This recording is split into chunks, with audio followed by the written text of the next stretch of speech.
Yo, how y'all doing? This is Corey, the co-lead for the Health and Wellbeing Circle at Heart and Soul Center of Light. And for this Tip Tuesday, I'm about to go over a couple of hand stretches, exercises, and massages that you can use at any point in the day to, get some relief from your hands, to get them mobile and to get them active, and to do what they need to do to make you successful, right? So with that, I'll begin with a couple of stretches, two stretches for this Tip Tuesday. We have our dynamic stretch, which I like to call a hand wave or hand shake. Here, you can shake from the side or shake from the, I guess you could say, forward and back of the wrist or side to side on the wrist. And you can kind of go on both sides and do the same thing. And getting some movement in the hands and getting them relaxed in some respects.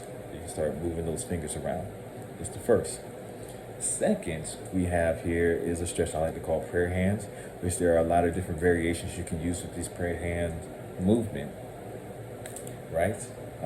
You can use prayer hands as so, by pressing downward or pushing down with your hands. You can provide a little bit of a stretch on the back part of the hand. If you wanted to, focus on one side or the other, you can do so as such. The same thing using the back part of the hand. You lift up and you can, the back part of the wrist, you can, again, kind of use your hands to kind of get a different effect on the back part of the wrist. You can go downwards with the palm facing forward to stretch out the side, and palm facing you to stretch out the other side. And you can collapse your fingers and turn them over and get at the fingers here in the palms, and switch that up just a little bit to get the other pinky. And also, of course, you can kind of experiment with different areas of your hand while in this prayer position. Just kind of looking at things that you can stretch and move around. Sometimes it's just a good place to start. It's here, and thinking about what you need to stretch and move with your fingers and your wrist. So that's that. Second, we have a couple of exercises that you can use. One real quick exercise you can use is very, very simple. It's this open and closed fist. With this open and closed fist, we're just ensuring that we're using all of the joints that are needed to create the fist. Vice is just going straight down into a fist. It's going a little more slowly and ensuring that all of the muscles of the hand are activated to close into a fist. And you can do this and speed it up. You'll definitely start to feel the hand joints for this exercise if you're not accustomed to this kind of movement. So you can do this several times, and maybe 10 times or so, and get some movement in the hands.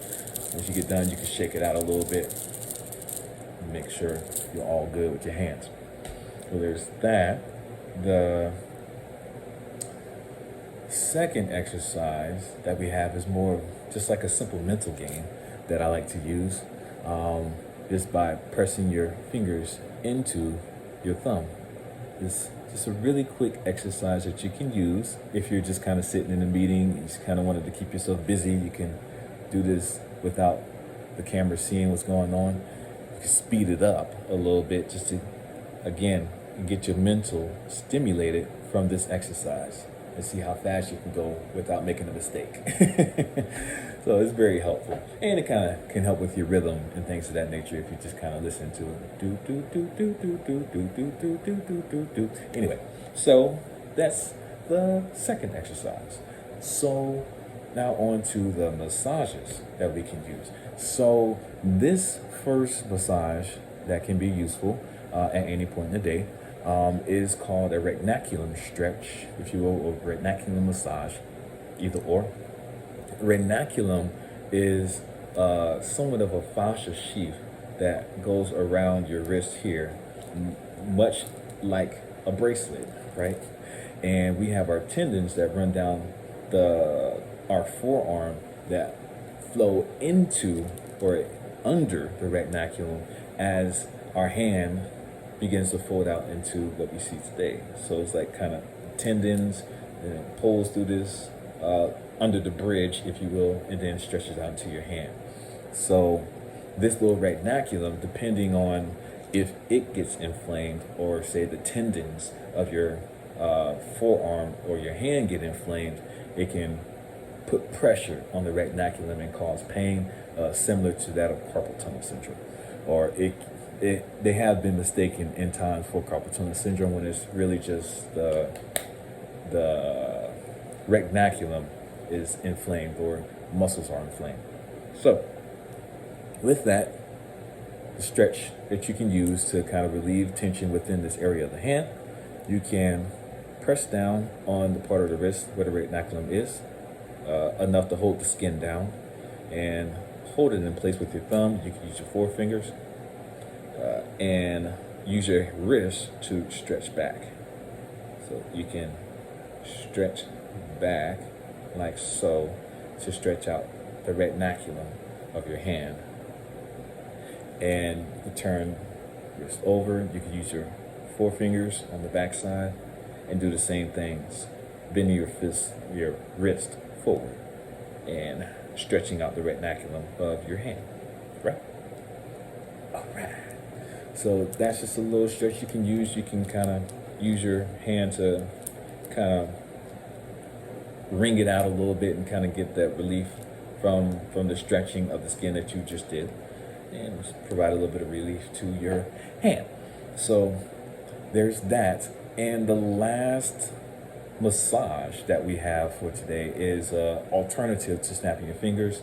There's debates out whether or not snapping your fingers is good for you, or can cause osteoporosis in your hands. I'm not on either side. I do snap my fingers. However, I do know of this alternative that can be used instead of snapping your fingers if you want to get some relief in your hands. And that's just grabbing your fingers and just doing a light twist of your joint, and just twisting all the way down each finger. So you can just twist down with your wrist, or you can use the wrist that's being pulled to twist, or you can do them both at the same time. Either way, as long as you're getting that twist into the finger, just rolling down the hand, you get some relief in the joint areas of the fingers from this little light massage. Yep. You can do the same thing for the other side of the hand. All right. So, yeah, 7:55. Just to give you a quick little bonus, there's this acupressure point that you can also use. It's called joining valley, right? It is, if you look at the back of your hand, you see the little meaty section, or like that little in-between area between your thumb and your forefinger. Like right here, you can kind of feel that little divot in between your hand. This little area is called joining valley. And it is an acupressure point that people can use to relieve tension in the head and the neck, relieve sinus pressure, relieve anxiety in some respects, and really just going to sit there and more or less enough pressure to break the skin, more like if you were reading your pulse, that level of pressure, just going a little deeper than the skin, and just kind of holding it there and just kind of listening, if you will. And it can help provide some relief of anxiety if you're just in a pressure situation. You just wanted to relax yourself. It's a good point to use to, one, not be so obvious about your anxieties, and two, it's like an inconspicuous way to relieve yourself in some respects.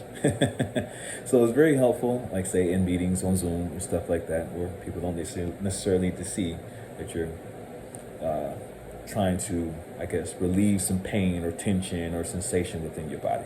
So it's good to relieve tension in the head and the neck, sinus area, or pretty much around the head and neck area, and possibly any pains within the body as well. It's a very useful point to use just to keep calm. So with that, those are the exercises I have for you this Tip Tuesday was handshake, prayer hands, fists. We had the finger taps, if you will. We had our retinaculum stretch. We had our finger pull, and we have our joining valley acupressure point that we can use. All of those are good exercises and stretches that you can throw in your bag for when you need to breathe, affirm, and ground your perfect, whole, complete self, right? So I thank y'all for listening, and be well, family.